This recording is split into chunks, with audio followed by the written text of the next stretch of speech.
Jonathan, ito po yung gagawin natin. Check nyo po yung keyboard nyo, Sir Jonathan. Di ba ganito pag nag-type ka sa Messenger? Ito yung keyboard, di ba? Yung mga sinusulatan. Yan. Ito, sir, pag nakita nyo po yung ganitong logo, yan, yung nilalong press ko, ganitong logo sa cellphone mo, okay na yan. Yan po ang clipboard na tinatawag. Okay? Clipboard. Kung wala pong ganyan ang cellphone nyo, sir, ang gagawin nyo ay ang mag-download ng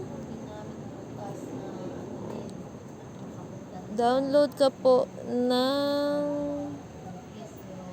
SwiftKey. Search nyo lang po SwiftKey. Ito, SwiftKey. Ito po i-download nyo, sir, ha. Microsoft SwiftKey AI keyboard. Install nyo po yan. Pag na-install nyo na po kasi yan, automatic po, nandiyan na po yan dito sa clipboard nyo. Sa keyboard nyo. Ganyan.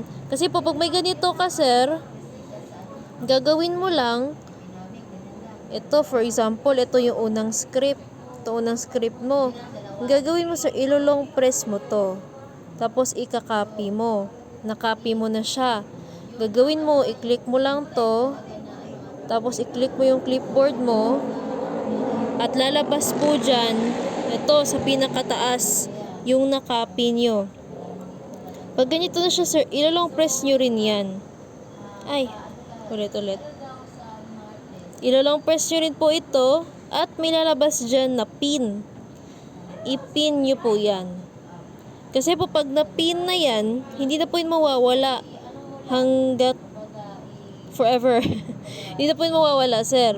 Yan lang din po yung gagawin nyo sa ikalawa nyong script. Diba? Yung pangalawang script ay ito, yung mataas. Ika-copy mo lang, ilolong press, ika-copy, tapos lalabas siya dito, ilolong press, tsaka ipipin. Okay? Hanggang sa pangatlong script. Ito, yun yung gagawin nyo. Ika-copy, tapos ilolong press, tsaka ipipin. Okay, hindi ko na lang pinin kasi baka mapuno yung clipboard ko. Yung mayayari, sir, pag na-pin na yan kasi, let's say may ibang naghaw. May ibang naghaw. O sabihin natin, may naghaw. May naghaw ba rito? Ito. Kakausap. Ito. For example, ito, naghaw. O sabihin natin, naghaw to. Ito, tulad ito yung script ko. Ito yung sinasagot ko. May naghaw. Ang gagawin mo lang, sir, dito ka sa message, imbes na i-type mo, imbes pumunta ka pa dun sa chats natin para mag-copy-paste, gagawin mo lang, diretso na siya. Click mo to, tapos click mo yung clipboard. To clipboard. Bababa ka lang, kukunin mo yung pinin mo, i-click mo lang yan kasi lalagay ka agad yan dyan. Okay, parang ganun siya. Tapos, send mo diretso. Tapos nag-reply.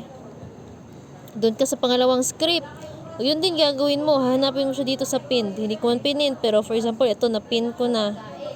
Let's say nag-reply. Pinin mo. Pag-click mo, bang. Bang? Ito agad siya. Diretso, send. So, hindi mo na kailangan umalis pa sa chat. Hanapin mo yung chat natin kasi for sure marami tayong i-chat rito. Marami tayong chat rito. Mawawala yun, matatakpan. Kakascroll. So, yung gagawin mo, ganun siya. Catch up naman, sir. Kuha naman. Update mo ako, sir, kung nakadownload ka na ng SwiftKey or may hindi ka masyado maintindihan or may part na hindi mo alam nung gagawin, itanong niyo po.